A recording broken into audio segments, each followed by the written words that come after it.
standing by. Hey, Matty. Hey, Matty.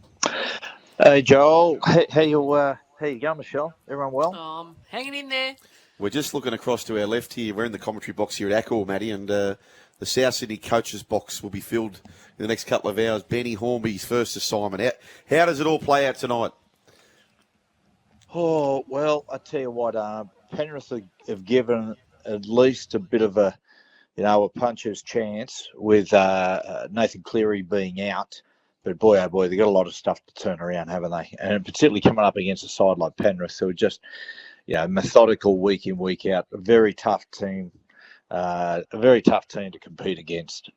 I can't see anything but a Penrith win. I think South will give them a little bit of cheek. I think they'll push the ball around a little bit. I think that they'll have their moments, but Penrith are just. Yeah, they're too disciplined and too good. Matty, surely you'd like to think that the players, given what the events of the past week with Jason Demetriou going, that they sort of had a good hard look at themselves and sort of thought, well, hey, do I feel a little bit guilty? Look at themselves, man in the mirror, and say, hey, I've got to aim up, and that's what scares me tonight. Well, Michelle, the way I think about it is if the South players really felt that bad, they should have started that about a month ago. Yeah. That's if they really, if deep in their gut they really felt bad about what was happening, then those thoughts and the turnaround and trying to let's do it for JD sentiments should have happened a long while ago. It's funny with South. I wrote about it tomorrow for the paper, and we said it once before about it, Joel. If you're the important thing is if you're going to fail, you've got to fail fast, and you've got to make up your mind. Once you make the decision that this is not going to work, then you've got to make that decision and move on. And I think about a month ago there was that bad loss. There was hanging by a thread, and that a bad loss to the Roosters. They weren't even in the fight, 48-6. And at that point, I think everyone knew it was doomed. Yet they twiddled their thumbs, and they've allowed confidence to diminish even further and frustration to grow. In fact, I honestly believe that, at the conclusion of last year's season, at the conclusion of that, dramatic collapse, I almost think it was time then. I almost think it was at that point they had to look at themselves and say, hey, listen, we're about to head into a long off season. Do we need to change direction right now? I sort of think they did. Like, okay, fair enough that they gave Joey an opportunity to dig himself out of it, but to risk the whole preseason, and then be slow on making the decision into this year, it's cost him another year. Like it's highly unlikely they'll even get a sniff of the finals. And it just shows you the tardiness of the decision. They've almost certainly thrown this season away. Hey, Matty, we were talking yesterday, and I was talking about, Craig Bellamy had one off year. Take the salary cap year out of it. He probably's had one off year. That's how good he's been over this period. But that particular year, he hadn't properly done his due diligence, and he was away over in America, and so therefore didn't get to meet all the players. And that particular year wasn't totally happy with the squad they had as far as the personnel and the types of people in the team who would be pushing in the right direction. You only need 2 or 3 to make it all unravel. So quickly done something about that, and those players got the you-know-what.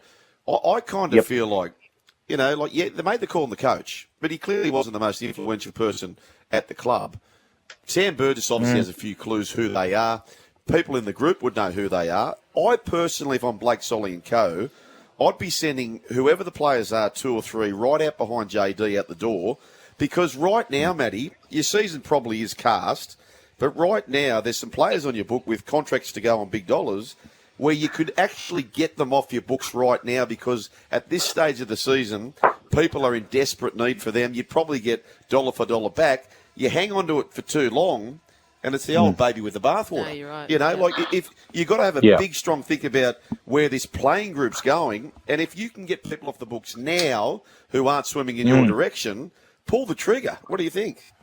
Yeah, yep. There is that thought, no doubt about it. And the only thing about it is, geez, I tell you what, it's hard to let go of top line players and replace them. Like these days, compared to the 90s and even 10 years earlier, there's just so little player movement. It's so hard to turn over a roster. And I know there's been a lot of sentiment of late saying, well, Jason Demetriou is not to blame. But let's be honest here. He is. When you're the coach and you go in there and you get appointed, and you go in, and if players are playing up, if players aren't playing to their potential, if players are taking the piss, then it's on your watch. And this is a really important thing. Like when you go in as a first grade coach, you've got to understand the playing group straight away and let them know exactly what they need. The best coach I ever had was Malcolm Reilly, and he walked in, he had an enormous reputation as a winner, but also a tough guy.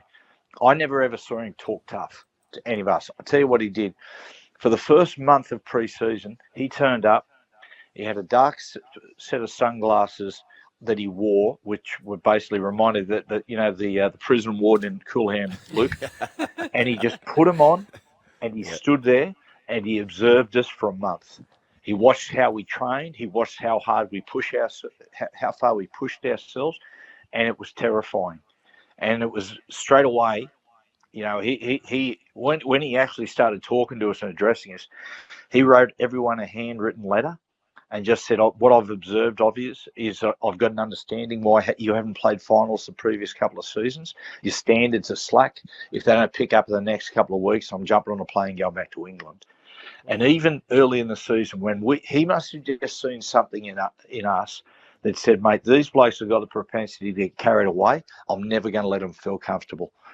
And even when, we won at the start of the season, we won 9 in a row to start the year.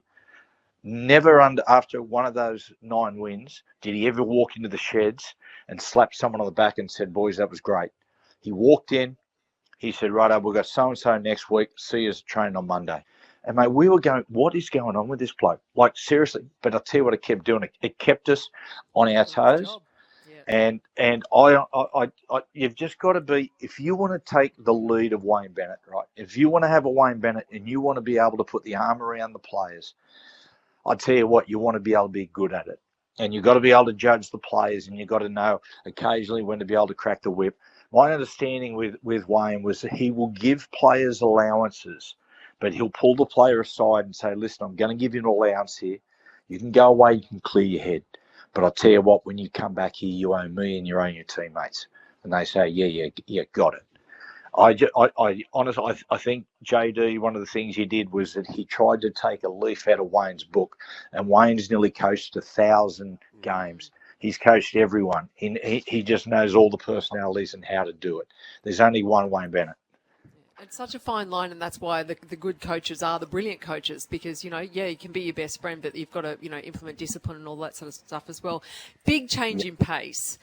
Phil Gould being fined $20,000 for his comments on Channel 9, calling the game stupid and criticising it. Well, we're starting a GoFundMe page because, poor old Gus, he'd be scratching about in the car, in the ashtray, trying to find 5 and 10 cents. So we're going to help him out. But is this a bit over the top? What are your thoughts? 20 grand.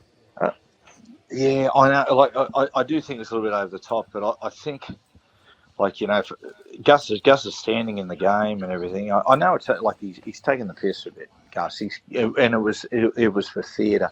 I just think, Michelle, probably what Gus is standing in the game. A lot of people listen to Gus and will take dictation off Gus. So that's where I'm going wrong. I don't listen to Gus. Yeah, right. yeah. But I think, I just think, he's role within the Bulldogs. If I'm Peter V'landys or I'm the people in charge of the game, I just think at the moment, I think the game is flying. I've never seen the game in better shape. And there's things here and there, but, I just thought, repeatedly saying it's just a stupid game. I don't think it deserves 20 grand, but I didn't like it.